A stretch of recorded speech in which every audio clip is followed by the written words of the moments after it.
She laughed. I bet you $10,000 you can't last a week without me. After a small argument, I said, deal. Then I documented everything, lasted 6 months, and took her to small claims court with the text as a contract. The judge's ruling made her realize jokes have consequences. I, 29 male, was dating Bianca, 27, for 3 years. We lived together in my apartment for the last year and a half. Looking back, the red flags were there. She'd constantly remind me how lucky I was to have her, how her exes begged for her back, how I'd be lost without her organizational skills. Classic stuff I ignored because, well, the relationship was comfortable. The argument that started everything was stupid. I'd forgotten to pick up her specific brand of oat milk. Not regular oat milk, had to be the barista blend unsweetened from that one organic place. She went ballistic. You're so incompetent. You can't do anything without me holding your hand. I stayed calm. It's just oat milk, Bianca. It's not about the milk. It's about you being a man-child who needs me for everything. You couldn't survive a day without me. That's when she said it, with that smirk she always had when she thought she was being clever. You know what? I bet you $10,000 you can't last a week without me. 1 week. No contact, no help, nothing. She was laughing. Her best friend Astrid was there. They were supposed to go to brunch. Astrid was cackling too. OMG, yes, he'd come crawling back in like 2 days. I looked at both of them. Really looked. Bianca with her superior smile, so confident I was this helpless idiot. Something just clicked. Deal. She stopped laughing. What? I accept your bet, $10,000. 1 week without you. I was joking. No takesies backsies. That's what you always say, right? Astrid, you're a witness. I pulled out my phone, opened the voice recorder. Just to be clear, Bianca, you're betting me $10,000 that I cannot last 1 week without you, correct? She rolled her eyes. Sure, whatever. Yes, 10 grand, 1 week, starting now. Astrid, you witnessed this? Astrid giggled. Totally. This is hilarious. I saved the recording. Then I texted Bianca, confirming our bet, $10,000 that I cannot last 1 week without you. Starting 11:43 a.m. today, Saturday, she texted back, easy money, baby. Then I left, grabbed my gym bag and walked out. The first 24 hours were interesting. She texted a few times, where'd you go, lol? Don't be dramatic. Or seriously doing this? I didn't respond. The bet was no contact. Day 3, she started getting mad. This is stupid, come home. I have plans Friday, you need to drive me. Hello? Day 5, the tone changed. Okay, you made your point. Just come back. This isn't funny anymore. Day 7 arrived. I'd stayed at my buddy Diego's place, worked normally, went to the gym, cooked my own meals, did my laundry, survived perfectly fine. At exactly 11:43 a.m. 1 week later, I texted her, I won the bet. You owe me $10,000. My phone exploded. She called 23 times in 5 minutes. I didn't answer. She texted, it was a joke. You know I don't have 10K. Stop being ridiculous. Come home now. I texted back, a bet's a bet. I'll accept payment via cash, check, or transfer. You have 30 days. She showed up at Diego's that night, pounding on the door. This is insane. It was a joke. Jokes are funny. Bets are legal contracts when there's consideration, terms, and witnesses. You're seriously going to destroy our relationship over a joke? You destroyed it when you bet money you don't have that I'm too incompetent to live without you. She started crying, the tears that usually worked. Baby, please, you know I love you. I didn't mean it. Then you shouldn't have said it. 30 days, Bianca. Update 1. So Bianca went full psycho mode, but in a really entitled way that kept digging her hole deeper. First, she tried to move back into my apartment, showed up with Astrid and 3 suitcases while I was at work. My landlord called me. Your ex is here demanding I let her in. She says she lives here? She doesn't. She's not on the lease. Please don't let her in. He didn't. She apparently screamed at this 70-year-old man about tenant rights. She had none. And common law marriage, we don't have that here. Then came the social manipulation. She told everyone I was financially abusing her over a joke. Most people's reaction was, wait, you bet him what? Her mom, Dottie, called me. This woman, Lord help me, how dare you try to extort money from my daughter? She made a bet. She lost. She's a woman. You can't take money from a woman over silly banter. That's not how bets work, Dottie. I'm calling the police. For what? Winning a bet? She hung up. The police never came. But here's where Bianca really messed up. She posted on social media, "Can you believe this loser is trying to steal $10,000 from me over an obvious joke? Some men are so pathetic when they get dumped." I commented with the screenshot of her text confirming the bet. Added the audio file of her agreeing to it with Astrid laughing in the background. The comments were brutal. "Girl, you made the bet though. Play stupid games, win stupid prizes. Maybe don't bet money you don't have. This is embarrassing for you." She deleted the post, but I'd already screenshot everything. Then she tried to get me fired. Called my company claiming I was harassing her. My manager pulled me aside. "Hey, so your ex called HR saying you're harassing her about money?" I showed him everything. He actually laughed. "She bet you couldn't last a week without her? Bro, that's cold. Right? So am I in trouble? For what? Not needing your girlfriend? Get back to work." But the peak entitlement came when she sent her new boyfriend to talk to me. Yeah, new boyfriend. 2 weeks after our breakup. This dude Terrell shows up at my gym. Massive guy, probably 6'3", clearly trying to intimidate me. "You need to leave Bianca alone about this money thing." I'm mid-bench press. "Who are you?" "Her boyfriend, and I'm telling you to drop it." "Did she tell you she made the bet? It was a joke." "Did she tell you she confirmed it in writing?" He paused. "That doesn't matter. Legally it does. Also, my guy, you've been dating her for what, a week? And she's got you fighting battles over money she owes her ex? You sure you picked a winner?" He stared at me. I could see the wheels turning. Just drop it, man." "No, she owes me $10K. If you want to pay it for her, that's between you two." He left. Found out later they broke up that same day. Apparently he asked her why she didn't just pay if it was only $10K, and she admitted she was broke. He bounced. Meanwhile, I'd been documenting everything.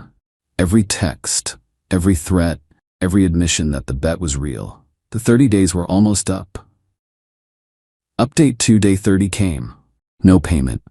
I sent a formal demand letter, had my cousin who's a paralegal help me write it, gave her another 15 days before I'd file in small claims court. Her response was to have her mom and her new squad, she'd already replaced Astrid as her bestie with some girl named Cleo, show up at my apartment. Dottie started immediately. "You are ruining her life over nothing." "It's not nothing. It's $10K. She's had to take extra shifts. She can't afford her fillers. She had to cancel her birthday trip. So she has the money for fillers and trips but not to pay her debts?" Cleo jumped in. "You're just bitter she moved on. This is about control." "Ma'am, I don't even know who you are. I'm her best friend." "Since when?" 3 weeks ago." I actually laughed. "Cool. Well, tell your bestie she has 15 days. Dottie pulled out her checkbook. "I'll give you $500 to go away. The bet was for $10K. 1,000 then. $10,000. She literally stomped her foot. A grown woman stomped her foot. "You're gonna take her to court over a joke?" "Yes." They left, but not before Cleo called me a broke-ass loser, which was ironic since I was the one owed money. During those 15 days, Bianca tried everything. One had her dad call me. Ernest was actually reasonable. "I get it, son. She messed up, but this is going to follow her." "That's called consequences, Ernest. Can't you just let it go?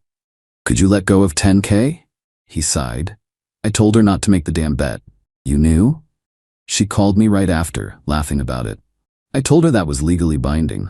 She said you were too much of a pushover to do anything." I recorded that call too.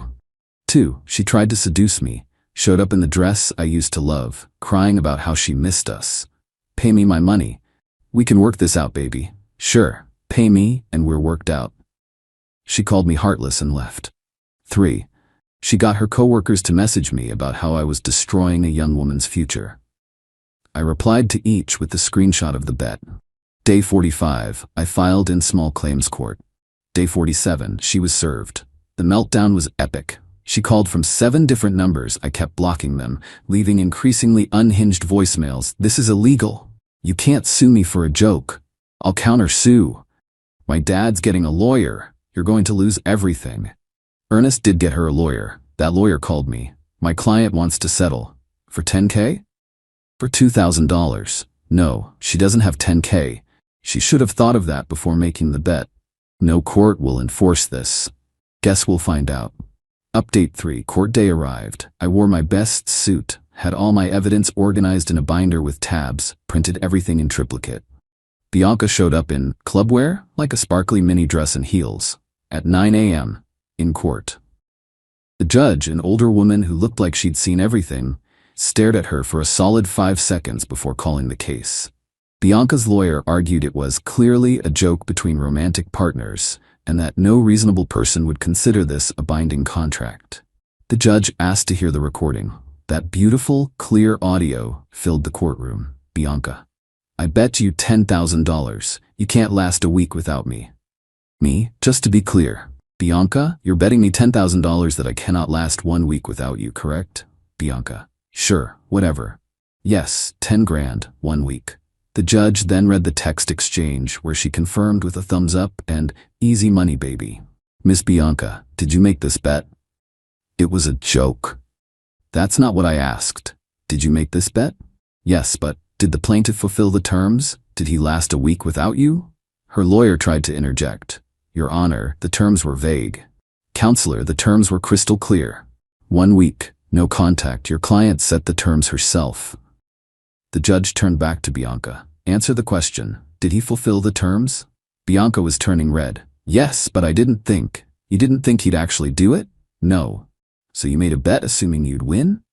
It wasn't a real bet. Did you specify that when you made it? No. The judge looked at the evidence again. I also have here a recorded call with your father, where he states you called him immediately after making the bet, laughing about it, and he warned you it was legally binding? Bianca's jaw dropped. How did you? The plaintiff provided it. Ernest, who was in the gallery, put his head in his hands. The judge continued. Miss Bianca, let me make something clear. A bet is a contract. You offered terms, the plaintiff accepted. There was consideration on both sides. You stood to gain $10,000 if he failed. He stood to gain $10,000 if he succeeded. You had a witness. You confirmed in writing. This is textbook contract law. Bianca's lawyer tried one more time. Your Honor, my client doesn't have $10,000. Then she shouldn't have bet $10,000. This will cause her severe financial hardship. The judge looked directly at Bianca. Ma'am, how much do you spend monthly on cosmetic procedures? What? Your social media, which is public and was provided as evidence, shows you getting lip fillers, Botox, and lash extensions monthly. How much? That's maybe $600. And your vacation to Cabo last month? That was like $2,000, but so you have money for luxuries but not for debts? Silence. The judgment. I find in favor of the plaintiff. Miss Bianca owes $10,000 plus court costs of $285. You have 60 days to pay or work out a payment plan with the plaintiff. Bianca lost it. This is insane. It was a joke. I'm not paying him. Shh. The judge. Ma'am, control yourself or I'll find you in contempt. This whole thing is contempt. He's just mad I dumped him. Ma'am, according to the timeline, he left you after winning the bet. I was going to dump him anyway. Her lawyer physically grabbed her arm to stop her from talking. Outside the courthouse, Dottie was waiting. You've ruined her life. Are you happy? I'm $10,285 richer, so yeah, she'll never pay you. Then her wages will be garnished. That's how court judgments work. Cleo tried to throw her iced coffee at me, but missed and hit Ernest. He looked so defeated. I told her not to make the bet, he said quietly. She never listens. Final update. Bianca didn't pay.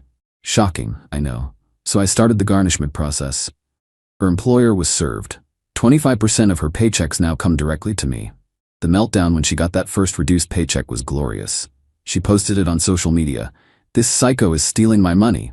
Someone commented, girl, didn't you lose a lawsuit? She deleted that post too. But here's where it gets really good. Bianca decided to get revenge by trying to date my coworker Harrison. She showed up at a company happy hour, all over him, making sure I saw.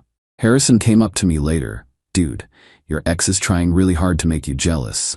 Yeah? She spent the whole time talking about you, like the whole time. It was weird. What'd she say? That you're pathetic, you ruined her life, you're gonna regret this. Oh, and apparently you can't satisfy a woman? Huh. What'd you say? That you literally won $10K from her stupidity, so you can't be that pathetic. She also tried to get me kicked out of my gym by telling management I was harassing her there. Plot twist. I showed them texts where she said she was joining my gym to make me uncomfortable. They banned her instead. Her mom Dottie started a petition to change the predatory betting laws. It got 12 signatures, all from her book club. Astrid reached out last week. Just so you know, I told her not to make that bet. You literally laughed and encouraged her. I was drunk. At 11 a.m.? Brunch cocktails. You were a witness to a legal contract? I hate you both. Cool. The best part, Bianca's new boyfriend, Guy for since our breakup, messaged me. Bro, is it true she bet 10K that you couldn't live without her? Yeah, and she lost? Yeah. Hello. He dumped her the next day. Apparently, she'd been telling him I was an abusive ex who manipulated her into the bet. When he found out the truth, he realized she was nuts. Last I heard, she moved back with her parents. Started a TikTok about surviving financial abuse. It has 47 views. Is trying to become an influencer to pay me back faster. Failed the realtor exam she was supposed to be studying for. Still owes me $7,356. Garnishment is slow but steady. Ernest sent me a message last month. You taught her a lesson I never could. Actions have consequences. Thanks for that. As for me, I used the first payment to take a solo trip. Posted a pic with the caption, turns out I can last way longer than a week without you. She commented, you're pathetic. I replied, but $10,000 richer. She blocked me. Still gotta pay me though. The moral of the story? Don't bet money you don't have on assumptions you can't prove. And definitely don't bet against someone's ability to live without you when you bring nothing to the table but attitude and oat milk drama. Also, to everyone saying I should forgive the debt, why? She made the bet. She confirmed it. She thought I was too weak to win. She was wrong. That's not my problem. Play stupid games, win stupid prizes. Or in this case, lose 10K. Edit. To everyone asking how garnishment works, basically the court order goes to her employer, and they have to send me 25% of her post-tax income until the debt is paid. It's automatic. She can't stop it unless she quits, and if she gets a new job, I can serve them too. Edit 2. Yes, this is all legal. Yes, verbal bets can be binding contracts if they meet certain criteria. Yes, I had a lawyer friend confirm this before going to court. No, I don't feel bad. She literally bet I was too incompetent to survive without her. The arrogance needed to make that bet is wild. Edit 3. Bianca. I know you found this. Your mom sent me screenshots of you crying about it. Pay faster and this will end sooner. Also, surviving financial abuse is a terrible TikTok handle when you're the one who made the bet. Just saying.